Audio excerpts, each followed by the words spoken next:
نیند کے دوران کیا کبھی آپ کو بھی یوں لگا کہ کوئی چیز آپ کے سینے پر بیٹھ گئی ہو اور اس نے آپ کے پورے جسم کو اپنے کنٹرول میں لے لیا ہو اور آپ کی آنکھیں وہ منظر دیکھ رہی ہوتی ہیں مگر آپ چاہ کر بھی اپنی زبان سے کچھ بول نہیں پاتے؟ آخر ایسا کیوں ہوتا ہے؟ یہ کوئی بیماری ہے یا پھر کچھ اور؟ جانیں گے ہم آج کی اس مختصر پر اثر ویڈیو کلپ میں، تو آئیں معلومات سے بھرپور ہم اس ویڈیو کا آغاز کرتے ہیں۔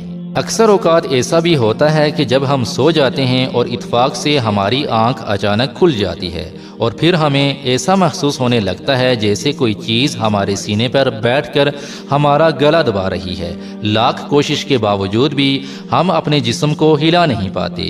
اس حالت میں ہم خود کو بہت لاچار محسوس کرتے ہیں۔ ہمیں یوں لگنے لگتا ہے کہ ہم کمرے میں اکیلے نہیں بلکہ کوئی اور مخلوق بھی ہمارے ساتھ اس کمرے میں موجود ہے جہاں ہم سو رہے ہیں، اور وہ مخلوق ہمیں اس حالت میں ہی مار دینا چاہتی ہے۔ یہ احساس اتنا شدید ہوتا ہے کہ ہمارے ہاتھ پاؤں بالکل شل ہو جاتے ہیں جبکہ ہماری آنکھیں کھلی رہتی ہیں اور جسم خوف سے لرز رہا ہوتا ہے۔ اس حالت کو نیند کا فالج یعنی سلیپ پیرالائسس کہتے ہیں۔ اس حالت کو زیادہ تر لوگ جنات وغیرہ یا پھر کسی اور مخلوق سے وابستہ کرتے ہیں، لیکن سچ تو یہ ہے کہ ایسا کچھ بھی نہیں ہوتا۔ ڈاکٹرز کے مطابق یہ کوئی خطرناک بیماری نہیں بلکہ ایک ایسی کیفیت ہے جس میں آپ عارضی طور پر نہ تو بول سکتے ہیں اور نہ ہی اپنی جگہ سے ہل سکتے ہیں۔ یہ حالت چند سیکنڈوں یا منٹوں میں بھی ختم ہو جاتی ہے، تاہم کسی بھی انسان کو خوف زدہ کرنے کے لیے کافی ہوتی ہے۔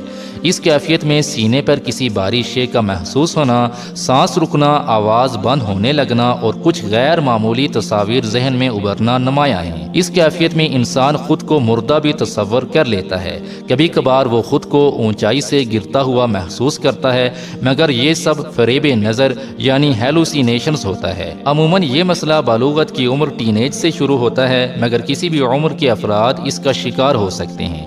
یہ بیماری کسی بیماری کی وجہ سے بھی ہو سکتی ہے، لیکن کچھ چیزیں اس کیفیت کی وجہ بنتی ہیں، جیسے نیند کی کمی ہونا اور نیند کے اوقات متاثر ہونا، ذہنی دباؤ کا شکار ہونا، کچھ خاص میڈیسنز کا استعمال کرنا اور نارکولیپسی یعنی نیند اور جاگنے کی کیفیات کو متاثر کرنے والا مرض۔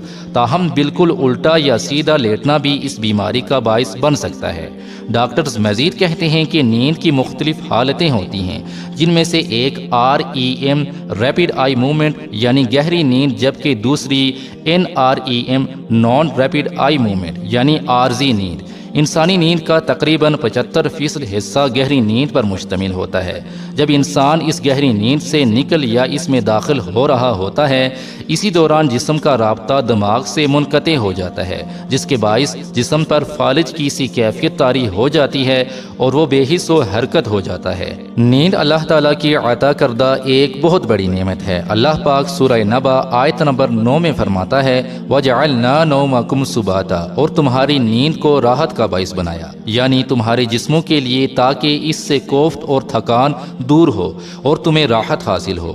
حضرت جابر رضی اللہ تعالی عنہ سے روایت ہے کہ ایک شخص نے بارگاہ رسالت میں استفسار کیا، کیا جنتیوں کو نیند آئے گی؟ تو آپ صلی اللہ علیہ وآلہ وسلم نے فرمایا، نیند موت کی بہن ہے اور جنتیوں کو موت نہیں آئے گی۔ آج کی یہ ویڈیو کلپ آپ کو کیسی لگی؟ کامنٹ باکس میں اپنی رائے کا اظہار ضرور کریں اور ساتھ ہی اس انفارمیشن کو اپنے دوستوں کے ساتھ لازمی شیئر کریں۔ Be happy and keep smiling. جزاک اللہ۔